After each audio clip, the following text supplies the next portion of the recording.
اب اسے سردی کا احساس ہونے لگا۔ غالباً ناصر نے ہیٹر کا درجہ حرارت کم کر دیا تھا۔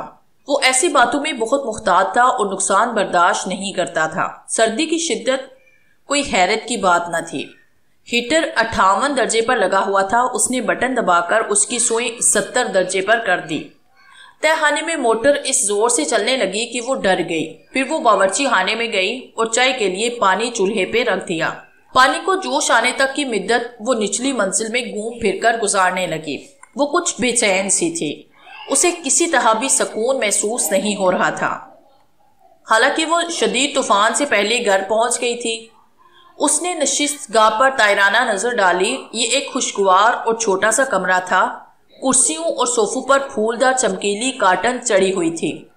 ہر چیز اپنی اپنی جگہ کرینے سے رکھی ہوئی تھی، لیکن اس نے جو پودے کھڑکی کے پاس لگائے تھے وہ مرجھا گئے تھے۔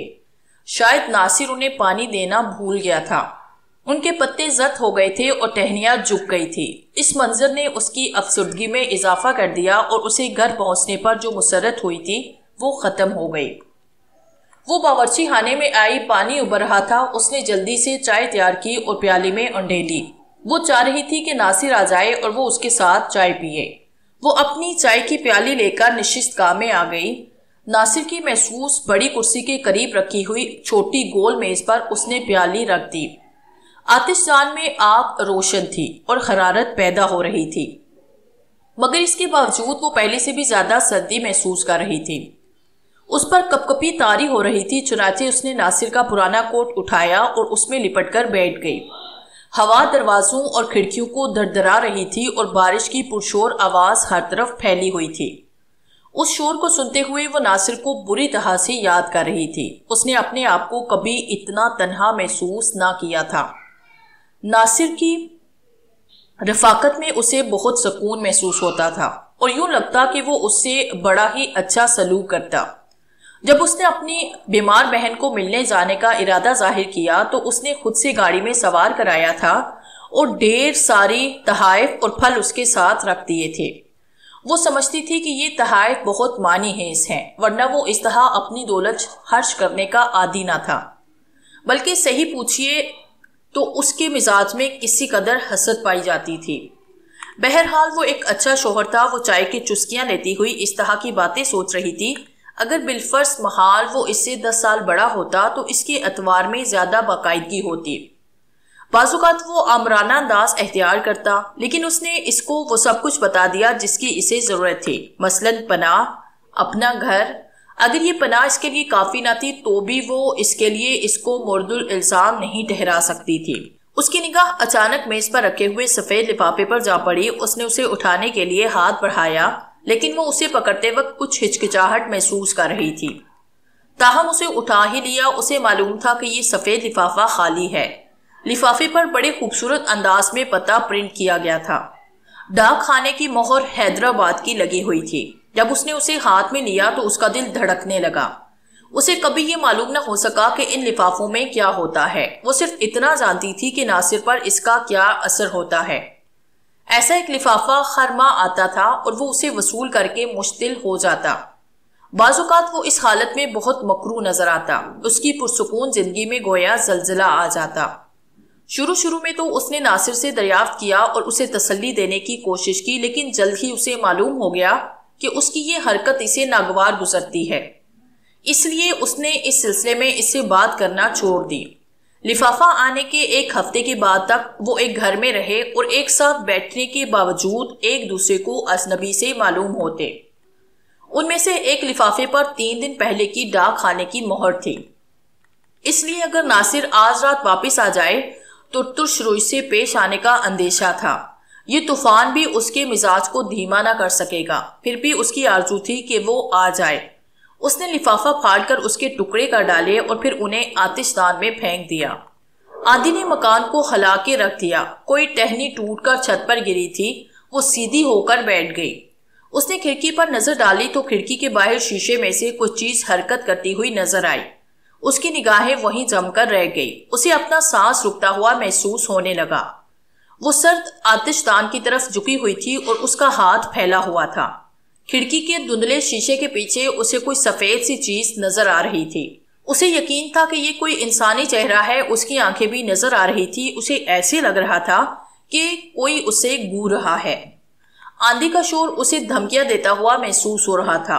بڑی دیر تک وہ کھڑکی پر نگاہیں جمائے اسی طرح بے حس و حرکت بیٹھی رہی، گویا وہ منجمد ہو کر رہ گئی ہو، لیکن اب کھڑکی کے شیشوں پر بارش کے قطروں کے سوا اور کوئی چیز نظر نہیں آ رہی تھی، اور اس سے پرے تاریکی ہی تاریکی تھی۔ درختوں کے گرنے کے دھماکوں، پانی کے شور اور ہوا کی سیٹیوں کے سوا اور کوئی آواز سنائی نہیں دے رہی تھی۔ اس نے بمشکل اپنے آپ پر قابو پایا اور جرأت کر کے روشنی کی تاکہ کھڑکی کے پاس جا کے دیکھا جا سکے۔ تاریکی کی دیوار بڑی پر اسرار لگ رہی تھی، اندھیرے کی سیاہی نے طوفان کی ہیبت ناکی میں اور بھی اضافہ کر دیا تھا۔ یوں معلوم ہوتا تھا جیسے بیڑیوں کے گول مکان کو گھیرے ہوئے ہوں۔ وہ گھورتی ہوئی آنکھوں لازماً اس کے تصور کا کرشمہ ہوں گی، کیونکہ ایسی طوفانی رات میں کوئی شخص بھی باہر نہیں ہو سکتا۔ پھر بھی وہ بری طرح سے کانپ رہی تھی۔ کاش کہ ناصر آ جاتا، وہ تنہا نہ ہوتی۔ اس نے کوٹ کو اور کھینچ کر لپیٹ لیا اور اپنے آپ سے کہنے لگی کہ وہ کتنی احمق ہے، ہاں میں ڈر رہی ہے، تاہم تنہائی اس کے لیے ناقابل برداشت ہو گئی تھی۔ اس کے کان باہر پاؤں کی چاپ پر لگے ہوئے تھے، اسے یقین تھا کہ اس نے کسی کے بھاری قدموں کی آواز سنی ہے۔ شاید ناصر اس ہوٹل میں ہو جہاں وہ اکثر ٹھہرا کرتا ہے۔ اب اسے اس بات کی کوئی پرواہ نہیں تھی کہ وہ اچانک اسے مکان میں دیکھ کر حیران ہوتا ہے یا نہیں۔ وہ اس کی آواز سننا چاہتی تھی، چنانچہ وہ اٹھ کر ٹیلی فون کے پاس گئی، ریسیور اٹھایا، مگر لائن خراب تھی، شاید تار ٹوٹ گئے تھے۔ اس نے خوف کا مقابلہ کرنے کی کوشش کی۔ کھڑکی سے نظر آنے والا چہرہ محض وہم تھا۔ کھڑکی کے شیشے پر روشنی نے ایک سایہ پیدا کر دیا تھا، پاؤں کی چاپ بھی وہم ہی تھی، کیونکہ حقیقی آواز تو اس تیز دھند آندھی میں سنائی نہیں دے سکتی تھی، اور کوئی شخص اس وقت باہر نہیں ہو سکتا تھا۔ حقیقت میں ڈرنے کی کوئی بات نہ تھی، طوفانی دیواروں کے اندر کوئی بھی نہیں آ سکتا تھا۔ صبح سورج پھر اسی طرح چمکے گا۔ سب سے ضروری بات یہ تھی کہ وہ خود کو کس طرح سکون پہنچائے۔ اس نے سوچا کہ مطالعہ بہتر رہے گا۔ بستر پر جانے کا کوئی فائدہ نہ تھا، کیونکہ نیند تو آنے سے رہی۔ ایسی صورت میں وہ بستر پر جا کر بھی کروٹیں بدلتی رہتی اور کھڑکی سے نظر آنے والے چہرے اور قدموں کی آواز کے متعلق سوچتی رہتی۔ اس نے سوچا آتش دان میں آگ جلائی جائے، لیکن ایندھن تہخانے میں تھا۔ تہخانے کے زینے پر پہنچ کر وہ ہچکچانے لگی۔ اس نے روشنی کی، مگر روشنی ناکافی معلوم ہوتی تھی۔ زینے کی دیوار نم آلود تھی اور کس قدر خوفناک معلوم ہو رہی تھی۔ ہوا کے جھونکوں سے اس کے ٹہنے ٹھٹھرنے لگے۔ تہخانے کے بیرونی دروازے سے بچھار اندر آ رہی تھی، کیونکہ دروازہ کھلا ہوا تھا۔ اندر کی چٹہنی بعض اوقات کام نہیں کرتی تھی۔ اسے معلوم تھا کہ اگر چٹہنی اچھی طرح نہ لگائی جائے تو ہوا کے جھونکوں سے کھل سکتی ہے۔ کھلے دروازے نے اس کے خوف میں مزید اضافہ کر دیا تھا۔ اس طوفان میں اسے کسی چیز کی موجودگی کا احساس ہو رہا تھا۔ اس نے بڑی کوشش کے بعد اتنی جرأت کی کہ سیڑھیاں اتر کر نیچے دروازے تک جائے۔ اسی لمحے بچھاڑ نے اسے شرابور کر دیا۔ اس کو تاریکی کے سوا کچھ بھی نظر نہ آ رہا تھا۔ ہوا نے اس کی مدد کی اور دروازہ ایک شور کے ساتھ خود بخود بند ہو گیا۔ اس نے اپنی پوری طاقت صرف کر کے چٹہنی چڑھا دی اور یہ یقین کر لیا کہ باہر سے کوئی اندر نہیں آ سکتا۔ وہ وہاں گیلے کپڑوں میں کھڑی رہی۔ اچانک اسے ایک خیال آیا جس سے اس کی رگوں میں خون منجمد ہو کے رہ گیا۔ وہ سوچنے لگی اگر کھڑکی میں سے نظر آنے والا چہرہ حقیقی ہوا تو ممکن ہے اس چہرے کے مالک نے یہاں پناہ لے لی ہو، اس تہخانے میں۔ یہ خیال آتے ہی وہ بھاگتی ہوئی سیڑھیاں پھلانگنے لگی، مگر اس نے اپنے آپ کو سنبھالا۔ یہاں اس سے پہلے بھی بہت سے طوفان آئے تھے۔ اس کے خوف کی وجہ محض اس کی تنہائی تھی، اس لیے اس کو ایسے وہم کا شکار نہیں ہونا چاہیے تھا، لیکن وہ کوشش کے باوجود اس غیر معمولی خوف سے نجات حاصل نہ کر سکی، اگرچہ وہ اس کا مقابلہ کرنے کی پوری کوشش کر رہی تھی۔ اسے مکان کے باہر کسی کے چلنے کی آواز آنے لگی، اگرچہ وہ جانتی تھی کہ یہ محض وہم ہے، لیکن بھاری قدموں کی آواز اس طرح سنائی دیتی تھی جیسے کوئی پہرے دار گشت کر رہا ہو۔ اسے صرف تھوڑی سی لکڑیوں کی ضرورت تھی تاکہ وہ آگ جلا کر ان کی حرارت اور روشنی سے خود کو سکون پہنچا سکے۔ تہخانے سے مٹی اور گرد و غبار کی بو آ رہی تھی۔ شہتریوں کو لکڑی کے جالوں نے ڈھانپ کے رکھا تھا۔ تہخانے میں صرف ایک چھوٹا سا بلب تھا اور وہ بھی ایک گوشے میں، جس کی روشنی بہت زیادہ مدھم تھی۔ دیوار کے ساتھ پانی کی ایک چھوٹی سی نہر جاری تھی اور تقریباً 1 مربع فٹ پانی کا جوہر سا بن گیا تھا۔ لکڑیوں کا ڈھیر روشنی سے دور دوسرے کونے میں تھا۔ وہ رک کر ادھر ادھر دیکھنے لگی۔ وہاں کسی کے چھپنے کی گنجائش نہ تھی۔ تہخانہ خاصے وسیع تھا اور اس کے ستون اتنے موٹے نہ تھے کہ ان کی آڑ میں کوئی چھپ سکے۔ روشنی اچانک گل ہو گئی۔ اسے یہ کسی انسان کی کارروائی معلوم ہوتی تھی، لیکن وہاں کچھ بھی نہ تھا، صرف طوفان کا شور تھا۔ وہ دوڑ کر لکڑیوں کے ڈھیر کی طرف گئی، لیکن کسی احساس کے تحت کو رکنے اور مڑ کر دیکھنے پر مجبور ہو گئی۔ یہ کیا ہے؟ جب وہ تہخانے میں سے گزر رہی تھی تو اسے کوئی چیز نظر آئی، کوئی عجیب سی چیز۔ اس نے چاروں طرف نگاہیں دوڑائی، لیکن وہاں کچھ بھی نہ تھا۔ ہاں، روشنی کی ایک پتلی سی لکیر تھی، مگر یہاں روشنی کہاں سے آئی؟ ان ناقابل بیان خوف نے اس کو اپنی گرفت میں لے لیا۔ خوفزدہ ہرنی کی طرح اس کی آنکھیں پھٹی کی پھٹی رہ گئی۔ اس کا پرانا صندوق جو دیوار کے پاس پڑا تھا، اس کا ڈھکنا کسی قدر اوپر اٹھا ہوا تھا، اور یہ روشنی کی ننھی سی کرن اس کے اندر سے آ رہی تھی۔ اس روشنی کی کرن نے تہخانے کی اداسی میں اور بھی اضافہ کر دیا تھا۔ وہ سحر زدہ سی ہو کر اس کی طرف بڑھی، حالانکہ کھڑکی سے نظر آنے والا چہرہ اور کھلے دروازے کی طرح اس کی بھی کوئی حقیقت نہ تھی۔ اسے اچھی طرح سے یاد تھا کہ اس نے صندوق کو بند کر دیا تھا، بلکہ کنڈی بھی لگا دی تھی۔ اسے اس بات کا پورا یقین تھا کیونکہ اس نے 2-3 پرانے کوٹ اخبار کے کاغذ میں لپیٹ کر صندوق میں رکھے تھے۔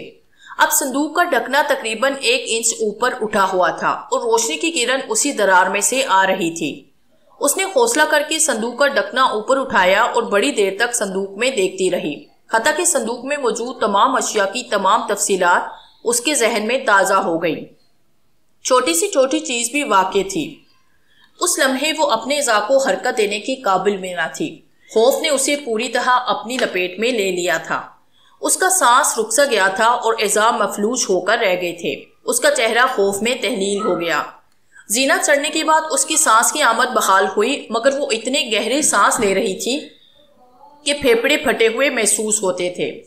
اس نے زینے کے اوپر کا دروازہ اتنے زور سے بند کیا کہ تمام مکان لرز اٹھا۔ پھر اس نے اسے تالا لگایا اور باورچی خانے کی میز کے پاس سے کرسی اٹھا کر دروازے کے ساتھ لگا لی تاکہ کسی طرح دروازہ نہ کھل سکے۔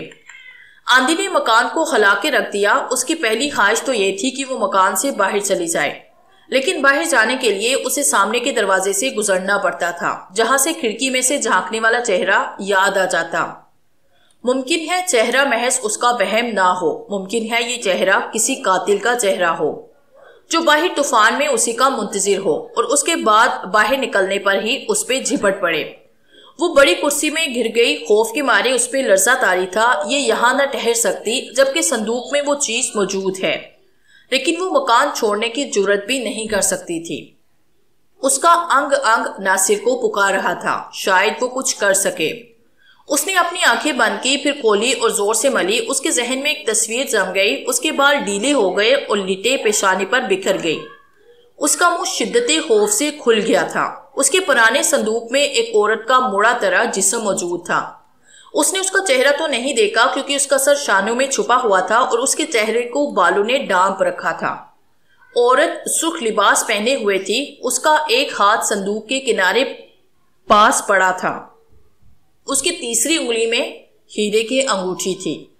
اس پر ایک ابری ہوئی تصویر کن تھی جس میں شیر بنا ہوا تھا جس نے ہیرے کو پنجوں میں دبایا ہوا تھا۔ یہی ہیرا روشنی میں چمک رہا تھا۔ تہخانے کا چھوٹا سا بلب اس کی روشنی کو منعکس کر رہا تھا۔ وہ اسے کبھی بھی بھلا نہیں سکے گی۔ اس عورت کی ایک ایک چیز اسے یاد تھی۔ اس کے بازو کا زرد گوشت، صندوق کی ایک طرف کو مڑے ہوئے گھٹنے، اس کا چمکتا ہوا ریشمی لباس، اس کے بالوں کی لٹیں جنہوں نے اس کا چہرہ چھپا رکھا تھا۔ غرض کے تمام جزیات اس کے ذہن میں نقش تھی۔ اس پر کپ کپی تاری تھی۔ اس نے دانتوں سے اپنی زبان کاٹی، جبڑے کو مضبوطی سے بند کیا تاکہ دانت بجنا بند ہوں۔ زبان سے نکلنے والے خون نے نمکین ذائقے نے اسے ہوش دلایا۔ اس نے عقل سے کام لیتے ہوئے سوچنے کی کوشش کی، لیکن جب اسے خیال آتا کہ وہ ایک مقتول عورت کے ساتھ مقید کر دی گئی ہے تو اس کے اعصاب جنجنا اٹھے۔ اس نے کوٹ کو اور زیادہ کھینچ کر اپنے گرد لپیٹ لیا تاکہ اس مخلق سردی کا مداوا ہو سکے۔ آہستہ آہستہ اس موت اور قتل کے علاوہ کچھ اور خیالات بھی اس کے ذہن میں آنے لگے اور وہ ان کے نتائج کے متعلق سوچنے لگی۔ تہخانے میں پڑی ہوئی لاش کی دریافت واقعات کے ایک نئے سلسلے کو جنم دے گی۔ پولیس آئے گی۔ پہلے تو پولیس کا خیال اس کو کچھ تسکین بخش محسوس ہوا، کیونکہ وہ اس لاش کو تہخانے سے اٹھا کر لے جائے گی۔ پھر اسے یہ خیال آیا کہ لاش اس کے تہخانے سے برآمد ہوگی، اس لیے پولیس انہی پہ شبہ کرے گی۔ کیا وہ یہ خیال کریں گے کہ قتل اس نے کیا ہے؟ کیا وہ اس کی اس بات پر یقین کریں گے کہ اس نے اس سے پہلے کبھی صورت کو دیکھا نہیں؟ کیا وہ پھر ناصر پر شبہ کریں گے؟ شاید وہ ان خطوط کو حاصل کریں جو سفید لفافوں میں آتے ہیں۔ ناصر کی کاروباری سلسلے میں غیر حاضری، اس کا اپنی بہن سے ملنے جانا جس میں ناصر کی مرضی بھی شامل تھی، شاید ان باتوں سے وہ یہ نتیجہ نکالے کہ ناصر دوہری زندگی بسر کر رہا ہے اور یہ عورت ناصر کی چھوڑی ہوئی بیوی ہے جو خطوط کے ذریعے اس کا تعاقب کرتی رہی ہے۔ اب ایک نیا خوف اس پر مسلط ہو گیا تھا۔ اس نے سوچا کہ لاش کو تہخانے سے نکال کر کہیں چھپا دینا چاہیے تاکہ پولیس اس قتل کا تعلق اس کے مکان سے قائم نہ کر سکے، لیکن وہ عورت اس سے بڑے تن و توش کی تھی، وہ تو اس کو کھلا بھی نہ سکتی تھی۔ وہ دیوانہ وار ناصر کو یاد کر رہی تھی اور دعا مانگ رہی تھی کہ کاش ناصر گھر آ جائے اور اس لاش کو تہخانے سے نکال کر کہیں چھپا دے تاکہ پولیس اس کا تعلق ان کے گھر سے قائم نہ کر سکے۔ وہ کافی مضبوط ہے اور وہ یہ کام کر سکتا ہے، مگر خود وہ یہ کام نہیں کر سکتی۔ اگر اس میں اس لاش کو اٹھانے کی طاقت بھی ہوتی تو بھی وہ اس کی جرات نہ کر سکتی تھی، کیونکہ مکان کے باہر کوئی آوارہ گرد منڈلا رہا تھا۔ ممکن ہے تہخانے کا دروازہ اتفاقاً نہ کھلا ہو۔ اگر اتفاقاً کھلا ہو تو قاتل نے موقع سے فائدہ اٹھا کر اپنے قتل کی ذمہ داری بے گناہ ناصر پر ڈالنے کی کوشش کی ہو۔ وہ یہی باتیں سوچ کر لرز رہی تھی۔ یوں محسوس ہوتا تھا کہ وہ ایک جال میں پھنس گئی ہے۔ ایک طرف طوفان تھا، دوسری طرف ٹیلی فون ناکارہ ہو چکا تھا، ادھر پار ایک آوارہ گرد منڈلا رہا تھا اور صندوق میں ایک لاش پڑی تھی۔ وہ ان خطرات میں گھر کے بے بس ہو گئی تھی۔ اس کی بے بسی میں اضافہ کرنے کے لیے آندھی کا شور اور بڑھ گیا تھا۔ سڑک پر کسی درخت کے گرنے کا دھماکہ سنائی دیا اور شیشے ٹوٹنے کی آواز بھی آئی۔ اس کا لرزتا ہوا جسم اکڑ کر رہ گیا۔ کہیں یہ بدماش اندر آنے کی کوشش تو نہیں کر رہا؟ وہ بڑی کوشش کے بعد کھڑی ہوئی اور پہلی اور دوسری منزل کا چکر لگا کر کھڑکیوں کو دیکھا۔ تمام شیشے صحیح و سالم تھے اور بارش کا مقابلہ کر رہے تھے۔ تہخانے میں جانے پر وہ کسی صورت میں بھی تیار نہ تھی۔ طوفان کے شور نے باقی تمام آوازوں کو دبا لیا تھا، پھر بھی وہ اپنے آپ کو اس احساس سے نجات دلا سکی تھی کہ باہر اسے کسی کے قدموں کی آواز سنائی دے رہی تھی۔ وہ آنکھیں کسی شگاف کو تلاش کر رہی تھی اور اس کی جاسوسی کر رہی تھی۔ اس نے سیاہ چمکیلی کھڑکیوں پر شیڈ چڑھائے، اس طرح اسے کسی قدر محفوظ ہونے کا احساس ہوا۔ اس نے اپنے آپ کو سمجھایا کہ شیشہ ٹوٹنے کی آواز کی حقیقت اس سے زیادہ نہیں کہ درخت کی کوئی شاخ ٹوٹ کر تہخانے کی کھڑکی سے ٹکرائی ہو۔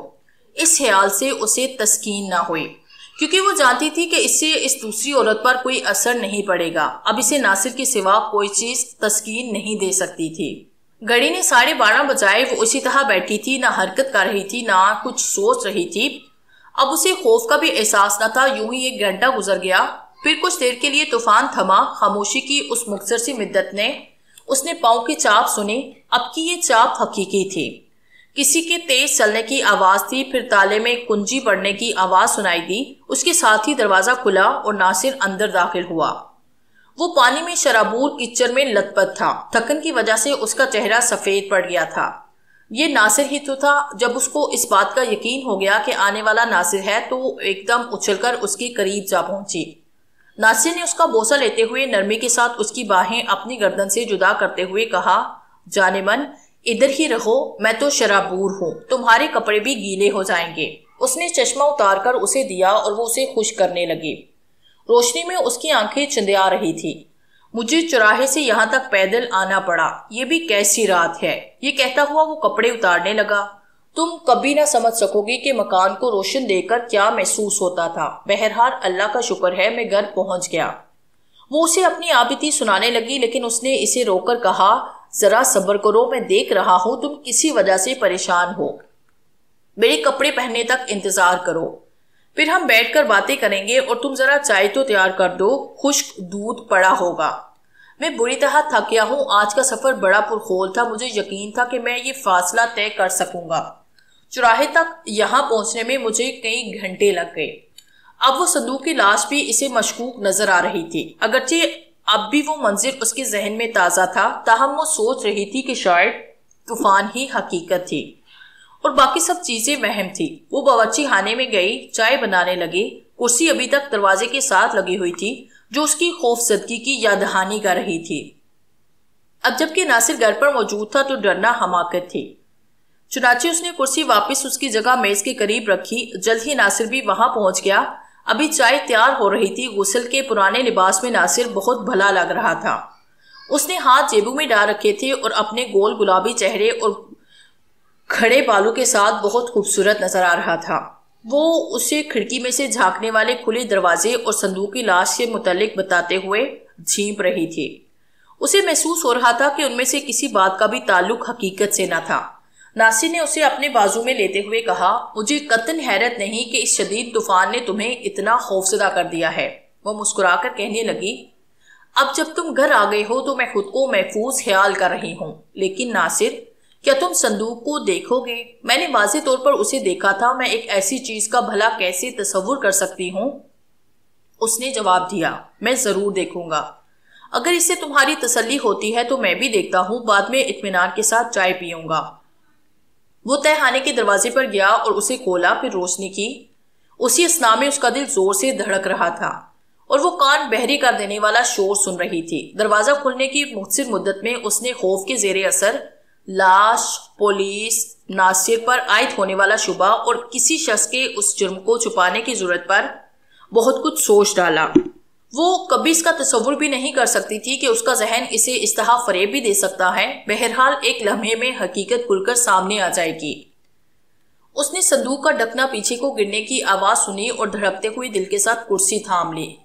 اگلے ہی لمحے ناصر کی آواز آئی۔ آواز بڑی خوشگوار اور پرجوکین تھی۔ وہ کہہ رہا تھا، یہاں تو کچھ بھی نہیں، 2 بنڈل پڑے ہیں، آؤ دیکھ لو۔ کچھ بھی نہیں؟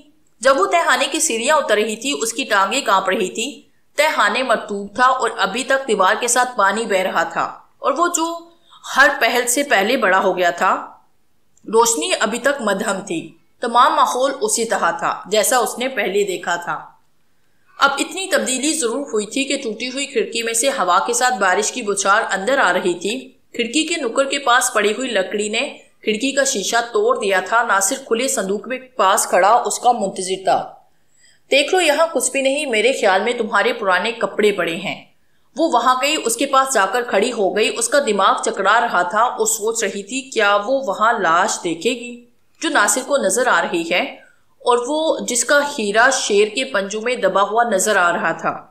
وہ تذبذب کے عالم میں نگاہیں دوڑا رہی تھی مگر صندوق خالی تھا۔ اخبار کے کاغذ میں ملفوف 2 پیکٹ تھے جو اسی طرح صندوق کی تہ میں پڑے تھے جس طرح اس نے رکھے تھے۔ ان کے سوا کوئی اور چیز صندوق میں نہ تھی۔ اب وہ حقیقت معلوم کر کے خود کو ہلکا محسوس کر رہی تھی، لیکن ابھی تک وہ پریشان اور الجھی تھی۔ وہ سوچ رہی تھی کہ کیا اس کا ذہن ایسی وہم تصور کر سکتا ہے اور کیا وہ ایسی خوفناک چیز کا تصور پوری جزیات کے ساتھ کر سکتی ہے؟ اگر ایسا ہی ہے تو اس کا مستقبل بھیانک ہے، کیونکہ وہ آئندہ بھی اسی طرح بدحاسی کا شکار ہو سکتی ہے۔ اگرچہ اب کوئی حقیقی خطرہ موجود نہ تھا جو پہلے بھی تھا۔ ناصر پر جو خطرہ منڈلا رہا تھا وہ محض خواب تھا۔ میں نے یہ ایک خواب دیکھا تھا، اس نے اعتراف کیا، لیکن کتنا خوفناک اور غیر مبہم خواب تھا، اور میں سوئی ہوئی بھی نہ تھی۔ وہ کپکپاتی ہوئی آواز میں کہہ رہی تھی، ناصر، میں نے سوچا۔